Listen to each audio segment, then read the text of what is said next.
இறையேசுவில் அன்பார்ந்தவர்களே, எளிய மக்களின் எண்ணங்களாக இயேசு விளங்குகிறார். நன்கு கற்றறிந்த மறைநூல் அறிஞர் மீது மக்கள் மரியாதை வைத்திருந்தார்கள். ஆனால் அவருடைய வழிகாட்டுதலும் அறிவுரைகளும் சட்டங்கள் நிறைந்ததாகவும் பாமர மக்களுக்கு எளிதாக புரிய முடியாத நிலையில் இருந்தது. நம்மோடு வாழக்கூடிய மனிதர்கள் சில தருணங்களில் நமக்கு புரியாத புதிய மொழியில் பேசும்போது அவரை வியந்து பார்க்கிறோம். நமக்குள்ளே அறியாத ஒரு பயம், மரியாதை அந்த மனிதன் மேல் வருகிறது.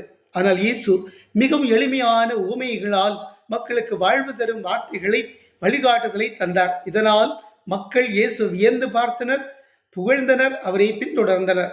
இதனால் கோபம் கொண்ட மறைநூல் அறிஞர் இயேசுவை பெயல்செபூல் பிடித்திருக்கிறது என்ற பழி சொல்லால் இயேசுவை இழிவுபடுத்துகிறார். இன்று நம் மத்தியிலும் பல மறைநூல் அறிஞர் கொண்டிருந்த பண்பினை, செயல்பாட்டினை கொண்டவர்களாக இருப்பார்கள். ஆனால் நம் எளிய வார்த்தைகளும் வாழ்வும் செயலும் பிறருக்கு மகிழ்ச்சியை கொண்டு வர இயேசுவை பின்பற்றுவோம்.